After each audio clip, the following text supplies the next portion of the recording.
ಅನನ್ಯ ಕಥೆ ಕಟ್ಟಿದ ಸುಜಾತಾ ಭಟ್ಗೆ ಬಂಧನದ ಭೀತಿ ಎದುರಾಗ್ತಾ ಇದೆ. ಸೂತ್ರಧಾರಿಗಳ ಮೇಲೆ ಕಣ್ಣಿಟ್ಟು ಸುಜಾತಾಗೆ ಡ್ರಿಲ್ ಮಾಡಲಾಗ್ತಾ ಇದೆ. ಕೆಲವೇ ಹೊತ್ತಲ್ಲಿ ಅಧಿಕಾರಿಗಳಿಂದ ಸುಜಾತಾ ಎನ್ಕ್ವೈರಿ ಕೂಡ ನಡೆಸಲಾಗುತ್ತೆ ಅನ್ನುವಂತಹ ಮಾಹಿತಿ ಇದೆ.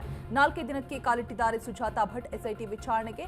ಇದೀಗ 4ನೇ ದಿನ ಅನನ್ಯ ಕುರಿತಾಗಿ ಯಾವುದೇ ದಾಖಲೆಯನ್ನ ನೀಡಿಲ್ಲ ಸುಜಾತಾ. ಫೋಟೋವನ್ನು ಬಿಟ್ಟರೆ ಬೇರೆ ಯಾವ ಬರ್ತ್ ಸರ್ಟಿಫಿಕೇಟ್ ಇಲ್ಲ, ತನ್ನ ಮಗಳು ಅನ್ನೋದಕ್ಕೆ ಯಾವ ಸ್ಟ್ರಾಂಗ್ ಆದಂತಹ ಸಾಕ್ಷ್ಯಾಧಾರಗಳು ಇಲ್ಲ, ಮದುವೆನೇ ಆಗಿಲ್ಲ ಅಂತ ಹೇಳ್ಬಿಟ್ಟು ಅವರ ಸಂಬಂಧಿಕರು ಹೇಳಿಕೆಯನ್ನ ಕೊಟ್ಟರು. ಇದೀಗ ತನಿಖೆಯನ್ನ ಸ್ಟಾಪ್ ಮಾಡಿ ನಾನು ಕೇಸನ್ನ ವಾಪಸ್ ತೆಗೆದುಕೊಳ್ತೀವಿ ಅನ್ನುವಂತಹ ಹೇಳಿಕೆಯನ್ನು ಕೂಡ ಸುಜಾತಾ ಭಟ್ ಕೊಟ್ಟಿರುವಂಥದ್ದು. ಇದೀಗ ಅನನ್ಯ ಕುರಿತು ಯಾವುದೇ ದಾಖಲೆಯನ್ನ ನೀಡಿಲ್ಲ. 4ನೇ ದಿನಕ್ಕೆ ಕಾಲಿಟ್ಟರೂ ಕೂಡ ಎಸ್ಐಟಿ ವಿಚಾರಣೆ ಎನ್ಕ್ವೈರಿ ನಡೀತಾನೆ ಇದೆ ಇವತ್ತು ಕೂಡ.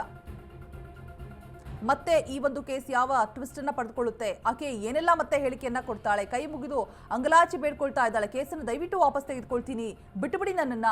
ಬಿಕಾಸ್ ಎಸ್ಐಟಿ ಕೇಳುವಂತಹ ಯಾವುದೇ ಪ್ರಶ್ನೆಗೆ ಸಮಂಜಸವಾದಂತಹ ಉತ್ತರವನ್ನ ನೀಡಿಲ್ಲ ಸುಜಾತಾ ಭಟ್.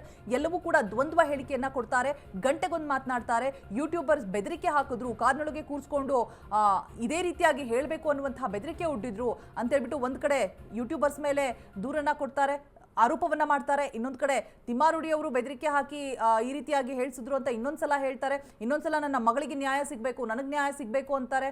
ಈ ರೀತಿ ಗಂಟೆಗೊಂದು ದ್ವಂದ್ವ ಹೇಳಿಕೆಯನ್ನ ಕೊಟ್ಟು ಇದೀಗ ಇಕ್ಕಟ್ಟಿಗೆ ಸಿಲುಕು ಹಾಕೊಂಡಿದ್ದಾರೆ ಸುಜಾತಾ ಭಟ್. 4ನೇ ದಿನದ ವಿಚಾರಣೆ ಮುಂದುವರಿತಾ ಇದೆ. ಎನ್ಕ್ವೈರಿ ಯಾವೆಲ್ಲ ಆಯಾಮದಲ್ಲಿ ತನಿಖೆ ಆಗತ್ತೆ, ಅರೆಸ್ಟ್ ಆಗ್ತಾರಾ, ಕಾದು ನೋಡಬೇಕಿದೆ.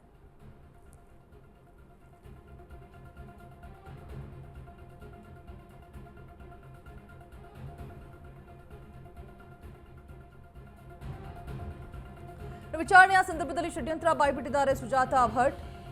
ಸುಳ್ಳು ಆರೋಪ ಮಾಡಿರುವಂತಹ ಎಲ್ಲವೂ ಕೂಡ ತನಿಖೆಯ ಸಂದರ್ಭದಲ್ಲಿ ಬಾಯ್ಬಿಟ್ಟಿದ್ದಾರೆ. ಸುಳ್ಳು ಆರೋಪ ಮಾಡಿದ್ದು ಯಾಕೆ, ಹಿಂದೆ ಯಾರಿದ್ದಾರೆ ಅನ್ನುವಂತಹ ಎಲ್ಲ ಮಾಹಿತಿಯನ್ನು ಕೂಡ ಸುಜಾತಾ ಭಟ್ ಹೇಳಿದ್ದಾರಂತೆ. ಕೊಲೆ, ರೇಪ್ ದೂರು ದಾಖಲಿಸುವಂತೆ ಹೇಳಿದ್ಯಾರು ಅನ್ನುವಂತಹ ಪ್ರಶ್ನೆಗೆ ಸುಳ್ಳು ದೂರಿನ ಹಿಂದೆ ಹಣಕಾಸಿನ ವಹಿವಾಟಿತ್ತ, ಈ ರೀತಿಯಾಗಿ ಎಲ್ಲ ಆಯಾಮದಲ್ಲೂ ಕೂಡ ಎಸ್ಐಟಿ ಪ್ರಶ್ನೆಯನ್ನ ಮಾಡಿದೆ. ಇಂದು ಮತ್ತೊಂದು ಸುತ್ತಿನ ವಿಚಾರಣೆಯನ್ನು ಕೂಡ ನಡೆಸಿದೆ ಎಸ್ಐಟಿ ಟೀಮ್.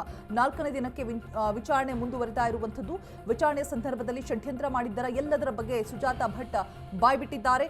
ಸುಳ್ಳು ಆರೋಪ ಮಾಡಿರೋದು ತನಿಖೆಯಲ್ಲಿ ಬಟಾಬೈಲಾಗಿದೆ. ಸುಳ್ಳು ಆರೋಪ ಮಾಡಿದ್ದು ಯಾರು, ಯಾಕಾಗಿ ಮಾಡಿದ್ರು, ಹಣದ ಆಮಿಷವನ್ನ ಒಡ್ಡಿದ್ರ, ಬೆದರಿಕೆಯ ಕರೆಗಳು ಬಂದಿತ್ತ, ಯಾಕಾಗಿ, ಪ್ರತಿಯೊಂದನ್ನು ಕೂಡ ಎಸ್ಐಟಿ ವಿಚಾರಣೆಯ ಸಂದರ್ಭದಲ್ಲಿ ಪ್ರಶ್ನೆ ಮಾಡಿದೆ. ಎಲ್ಲದಕ್ಕೂ ಕೂಡ ಹಿಂದೆ ಇರುವಂತಹ ಷಡ್ಯಂತ್ರದ ಬಗ್ಗೆ ಸುಜಾತಾ ಭಟ್ ಬಾಯ್ಬಿಟ್ಟಿದ್ದಾರೆ ಅಂತ ಮಾಹಿತಿ ಸದ್ಯಕ್ಕೆ ಲಭ್ಯವಾಗ್ತಾ ಇರುವಂತದ್ದು. ಏನೆಲ್ಲ ಅಂಶಗಳು ಹೊರಬಿದ್ದಿದೆ, ಏನೆಲ್ಲ ಸತ್ಯಾನುಸತ್ಯತೆ ಹೊರಬಿದ್ದಿದೆ, ಎಲ್ಲವೂ ಕೂಡ ಗೊತ್ತಾಗಬೇಕಾಗಿದೆ.